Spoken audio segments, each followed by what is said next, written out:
on the train. I'ma throw you on the train. Let me put you on the train. I'ma throw you on the train.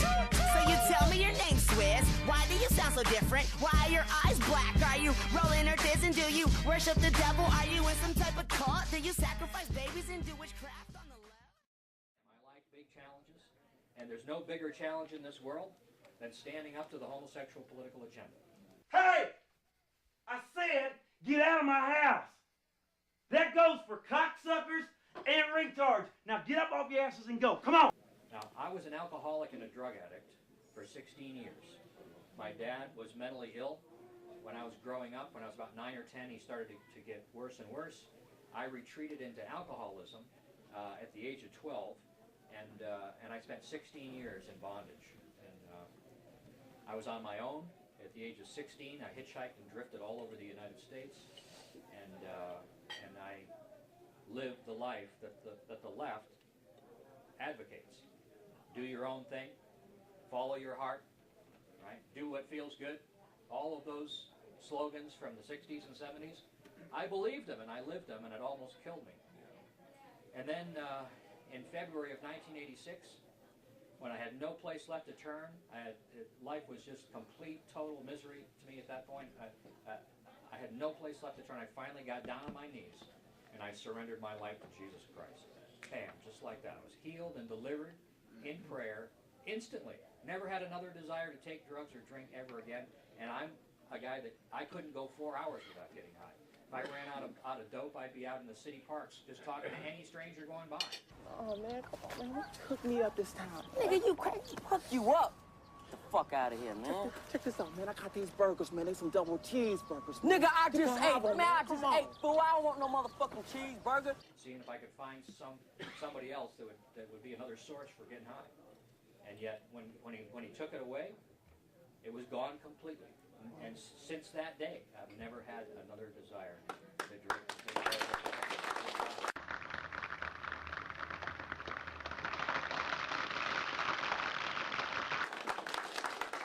Well, the scripture says, to whom much is given, much is required.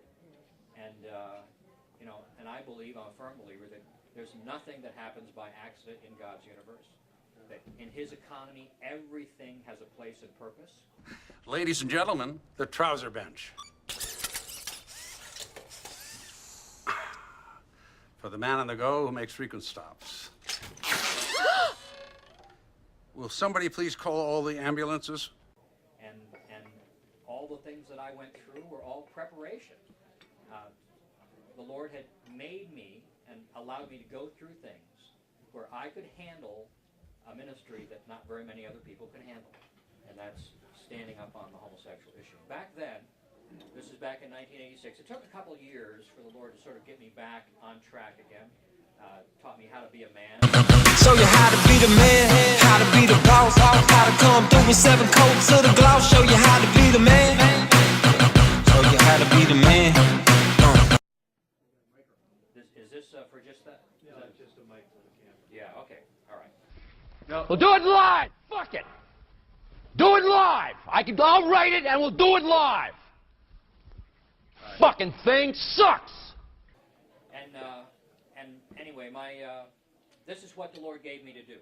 And back then, about 1988, 1989, when I started, there was still a pretty sizable percentage of the population that was on board with the idea of standing for biblical values against the homosexual political agenda. And over the course of now a little over 20 years, that we've seen that steadily decline. We have consistently lost ground on this topic until we have come to a place where they've achieved almost everything that they want to achieve.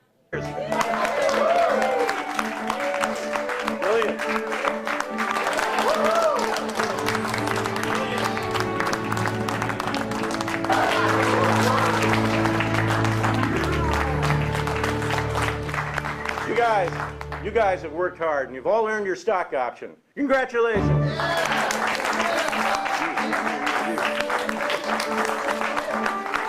And the real goal is control, and we knew that. I learned that along the way. This is the ultimate moral issue of the end times. my theology, I don't think we've got much time left. And when you see that how the world is shaping up, all the things that the Scripture talks about in terms of the end days, they're just lining up right after the other. This group is convinced that is the beginning of the end of the world. There'll be a worldwide earthquake such as man has never seen. Destruction and death everywhere. The group believes that everyone who is saved will be taken into heaven May 21st. There's going to be 200 million people saved. While everyone left on Earth will die over the next 5 months until the world is consumed by a fireball on October 21st. We are so certain that this will happen that we are ready to, travel 18 hours, leave our jobs, whatever.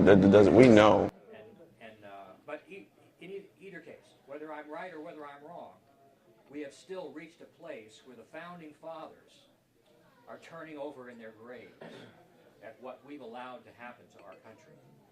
And a significant part of this comes down to the homosexual political movement. And this is foundational. This is deeper than fiscal issues and secular issues. This goes right down to the idea of where do we stand as human beings in relation to what God said about the very essence of who we are as human beings. How do we deal with the issue of sexuality as human beings in God's world and under his system of accountability? I will not sit back and watch my only son become a cocksucker. Jesus, what is it with you?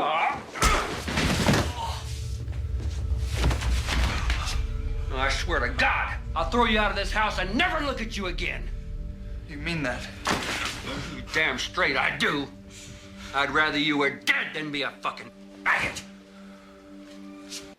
And we didn't have this issue back in the 1940s and before. There had always been a discrete subculture of people who wanted to live outside of the mainstream. But it wasn't until the late 1940s that we really began to have to start dealing with this when they made their move and here in this country. But that move didn't start here in this country. The modern homosexual political movement actually started in Germany.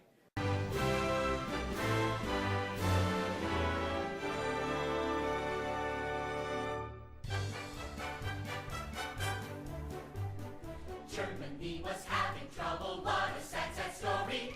Needed a new leader to restore its former glory. Where, oh, where was he? Where could that man be? We looked around and then we found the man for you and me.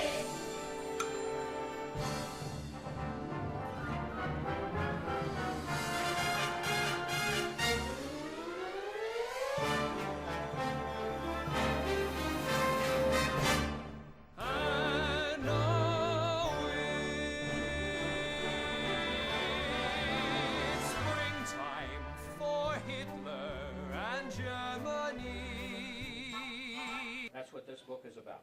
The pink swastika, homosexuality in the Nazi Party, is a couple of things. One, it's documentary evidence in support of Romans chapter 1. How many people know what I'm talking about? Romans chapter 1 in the Bible, right? Where homosexuality is defined by God as being representative of the reprobate mind, the depraved mind. Springtime for Hitler and Germany. Rhineland's a fine land once more. Springtime for Hitler and Germany. Watch out, Europe, we're going on tour. And then at the end of Romans 1, there's a laundry list of antisocial behaviors that really describe apostasy. And this is documentary evidence that Romans 1 is true, and that it's associated with homosexuality. And secondly, the pink swastika is a review of the historical record of the dress rehearsal for today.